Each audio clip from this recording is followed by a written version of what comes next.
Hi, Gemini. Hi there. How can I help you today?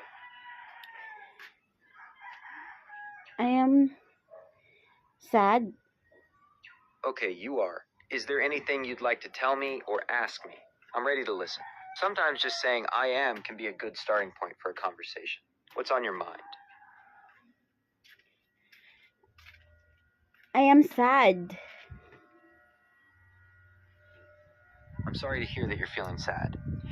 That's not a nice feeling. Would you like to talk about what's making you sad? Sometimes just sharing what's going on can help. I'm here to listen without judgment. Even if you don't want to talk about it, that's okay too.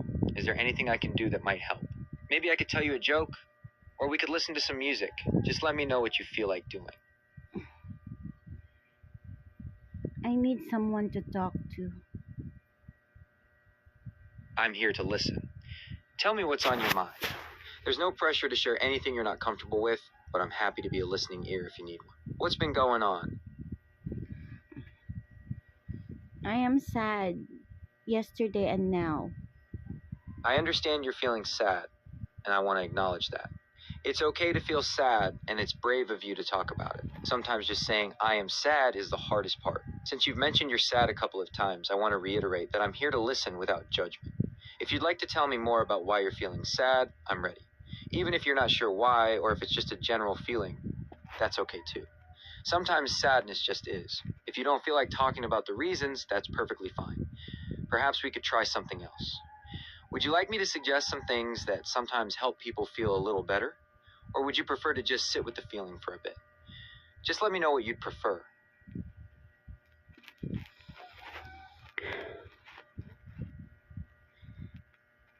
I am sad because I don't know what to do. That's a really valid reason to feel sad. Feeling lost or unsure about what to do can be a very heavy burden. It's completely understandable that you're feeling this way. It sounds like you're at a crossroads or maybe just feeling generally directionless. Is there anything specific you feel lost about? Like, is it about your career, relationships, studies, or just life in general? Sometimes narrowing down the area that's causing the most confusion can make it feel a little less overwhelming.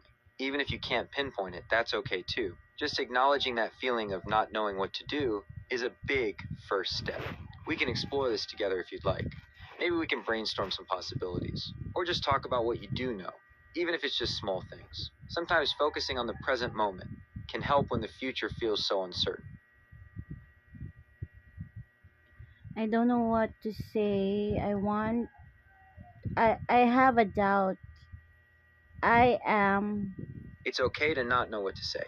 Doubts can be really confusing, and sometimes the hardest part is putting them into words. It's like a tangled ball of yarn in your head. Just take your time. There's no rush. Maybe we can try a different approach. Instead of focusing on having the perfect thing to say, perhaps you could tell me a little bit about the doubt itself. Even if it's just a small piece of the puzzle, or a feeling you have about it, that can be a good starting point. For example, you could tell me what area of your life the doubt is related to, e.g., work, relationships, personal goals. What kind of feeling the doubt gives you, e.g., anxious, uncertain, confused. If there's anything specific that triggered the doubt, even just one of these things could help us start to untangle it. And if you're still not sure, that's okay too. Just let me know and we can try something else. I'm here to listen and help in any way I can.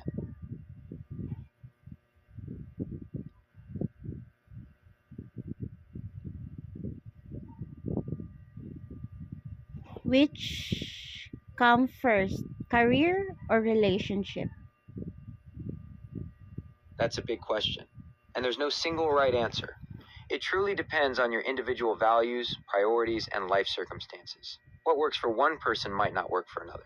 Here's a breakdown of some things to consider when thinking about whether career or relationship comes first. Arguments for prioritizing career. Financial stability. A stable career provides financial security, which can be important for building a future, whether that's with someone or independently. Personal fulfillment. A fulfilling career can provide a sense of purpose, accomplishment, and self-worth, which can contribute to overall happiness and well-being. This can make you a better partner in the long run. Independence. Career success can foster independence and self-reliance, which can be attractive in a relationship. Arguments for prioritizing relationships. Emotional support. Strong relationships provide emotional support, love, and connection, which are essential for mental and emotional well-being.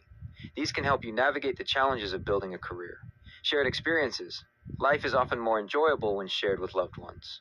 Relationships offer companionship, shared experiences, and a sense of belonging. Work-life balance.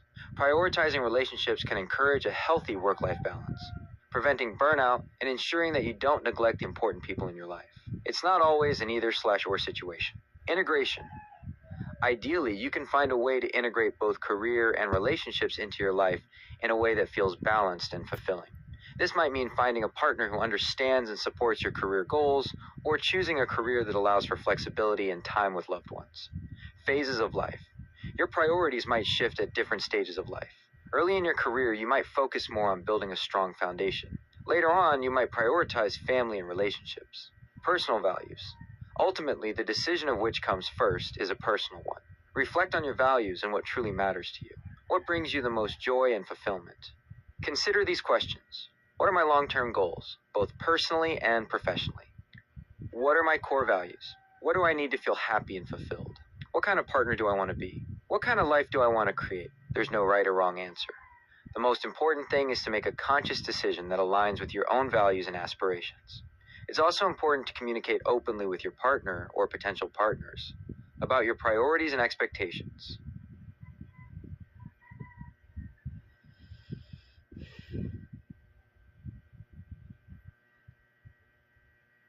I am sad of being a single mom. Being a single mom is incredibly challenging, and it's perfectly understandable that you're feeling sad. You're juggling so much, and it's okay to acknowledge that it's tough. It's a huge responsibility, and it's natural to have moments of sadness, overwhelm, and even loneliness. You're not alone in these feelings. First, please know that your feelings are valid. You're doing an amazing job, even if it doesn't always feel like it. Single motherhood comes with unique stresses and pressures, and it's important to be kind to yourself. Here are some things to consider that might help. Acknowledge and accept your feelings. Don't try to suppress your sadness. Allow yourself to feel it, and know that it's a normal response to the challenges you're facing. Self-care is crucial. This isn't a luxury, it's a necessity. Even small things can make a difference. Try to carve out some time for yourself, even if it's just for a few minutes each day. This could be a warm bath, reading a book, listening to music, or anything that helps you relax and recharge. Build a support system. Connect with other single moms, family members, or friends who understand what you're going through. Having people to talk to and lean on can make a world of difference. There are also support groups, both online and in person, specifically for single parents. Don't be afraid to ask for help. Whether it's help with childcare, errands, or just someone to listen, don't hesitate to reach out to your support network. People are often willing to help, but they might not know you need it unless you ask. Focus on the positives. Even though it's hard, try to focus on the joys of motherhood and the strength you've developed as a single parent. Celebrate your accomplishments, no matter how small they seem.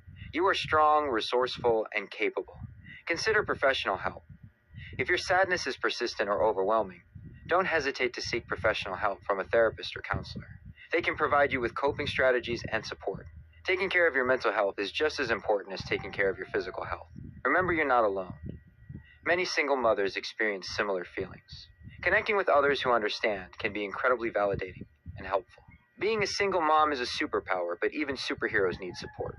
Be kind to yourself, reach out for help when you need it, and remember that you're doing an amazing job. You've got this.